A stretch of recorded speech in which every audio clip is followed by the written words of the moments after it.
அதாவது இப்போ இதில் உண்மையான ஒரு சாட்சியை நான் உங்கள்கிட்ட பகிர்ந்து கொள்கிறேன். இப்போ பார்த்தீங்கன்னா, இயேசு வந்து மகிமைப்படுறதுக்கு தான் அந்த வியாதியை அலோவ் பண்ணுறாங்க அப்படின்னு நான் சொன்னேன். அன்பு தகப்பன், எனக்குள்ள ஆவிக்குரிய தகப்பன் மவுன்சிலஸ் அப்பாவும் 14 வயசில் என்ன செஞ்சாங்க, மரணத்துக்கு எதுவான வியாதியில் தான் இருந்தாங்க. ஏதோ லங்ஸில் ஏதோ பிரச்சனை வந்து, அப்புறம் பார்த்தீங்கன்னா டாக்டர் எல்லாருமே கைவிட்டாங்க. அவங்கள கும்பிட்ட சாமியெல்லாம் கைவிட்டுட்டு, அப்புறம் ஒரு 18 வயசு வாலிப சகோதரர் வந்து ஜெபிச்ச ஜெபம் ஆண்டவர் என்ன செஞ்சார், அவரை அப்பாவை உயிரோடு எடுத்தாங்க. அப்புறம் அவங்க சர்ச்சில் வந்து எல்லாரும் ஜெபம் பண்ணாங்க. அதுலேருந்து கர்த்தர் நினச்சாங்க இயேசு கிறிஸ்து அவங்கள இயேசு கிறிஸ்து அந்த வியாதியில் மகிமைப்பட்டு அப்பா அன்பு தகப்பன் மவுன்சிலஸ் அப்பாவை மீட்டெடுத்தாங்க. அதே போல் பார்த்தீங்கன்னா, நீங்கள் யூடியூப்பில் அடித்து பாருங்கள், தாயப்பன் என்கின்ற ஒரு பெரிய பூசாரி, அவரோட பையனுக்கும் மண்டையில் வந்து என்னாச்சுன்னா, மண்டை மூளையில் வந்து மண்டை மூளையில் வந்து என்ன நோய் வந்துட்டு, இது டிபி வந்துட்டு. அந்த டிபி வியாதியில் அவஸ்தைப்பட்டார். அவர்கிட்ட எவ்வளோ பணம் இருந்தது, அவர் எத்தனையோ ஸ்லோகங்கள்லாம் சொல்லக்கூடியவர், அவ்வளோ மந்திரங்கள்லாம் தெரிஞ்சவர், ஐயருக்குள்ள அந்த மந்திரம் தெரிஞ்சவர். அவர் போவாத கோயில் கிடையாது, அவர் போவாத கும்பாபிஷேகம் என்னெல்லாமோ அந்த பையனுக்காண்டி பண்ணார். ஒரே பையன், அவன் எப்படியாவது பிழைக்கணுன்ட்டு எங்கெங்கெல்லாம டாக்டர்கிட்ட போய் பணம்லாம் செலவு பண்ணார், கோயில் குளமெல்லாம் அலைஞ்சார். அதில் எதுலேயுமே மாற்றம் கிடையாது, அதில் எதுலேயுமே விடுதலை கிடையாது அவங்க பையனுக்கு. அப்புறம் பார்த்தா அமெரிக்காவை கூட்டிகிட்டு போய் அமெரிக்காவில் ஒரு டாக்டர்கிட்ட போய் அங்கே போய் அந்த பையனுக்காண்டி அவர் என்ன பண்ணாருன்னா, காசு நிறைய பெட்டி நிறைய கொண்டு போய் ஒரு அமெரிக்காவில் ஒரு டாக்டர் இருக்காங்கன்னு யாரோ சொல்லி அங்கே போயினாங்க பையனை காப்பாற்றுறதுக்கு. ஆனால் அந்த டாக்டர் முதல்ல பணத்தை வாங்காமல் அந்த பையனுக்காண்டி என்ன செஞ்சாங்க, ஜோம் பண்ணாங்கங்க. அந்த பையனுக்காண்டி அழுது ஜோம் பண்ணுறாரு.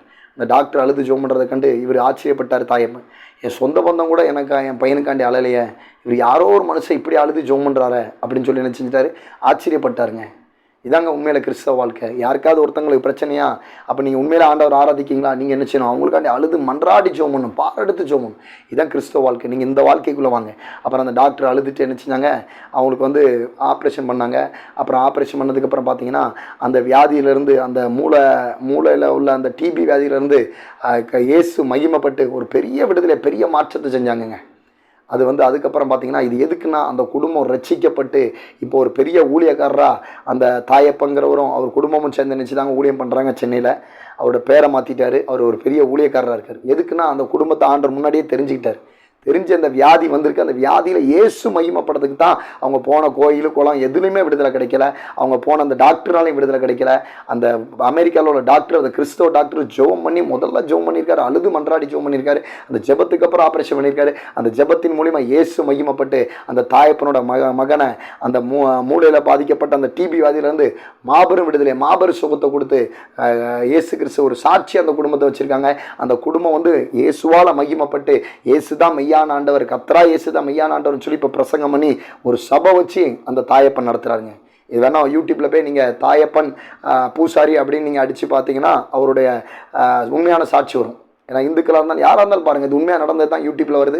கண்டிப்பாக பாருங்கள். பார்த்து அதுக்கப்புறம் இயேசு எல்லாத்தையுமே நேசிக்கக்கூடியவருங்க.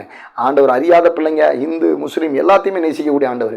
ஏன்னா அவருக்கு தான் உங்கள் உள்ளந்தான். அவர் எல்லாத்தையுமே நேசிக்கார். எல்லாரும் அவர் நோக்கி கூப்பிடும்போது அவர் என்ன செய்வார், அந்த வியாதியில் அந்த பிரச்சனையில் என்ன செய்வார், மகிமைப்படக்கூடிய இயேசு, மகிமைப்படக்கூடிய ஆண்டவராக இயேசு. அந்த சாட்சியை நீங்கள் கண்டிப்பாக பாருங்கள். அது உங்களுக்கு பிரோஜனமாக இருக்குன்னு விசுவாசிக்கிறேன். கர்த்தர் இந்த வார்த்தை மூலியம் உங்களோட கூட பேசியிருப்பாங்கன்னு விசுவாசிக்கிறேன். நீங்கள் கர்த்தரால் ஆசீர்வதிக்கப்பட்ட தேவஜனங்கள்.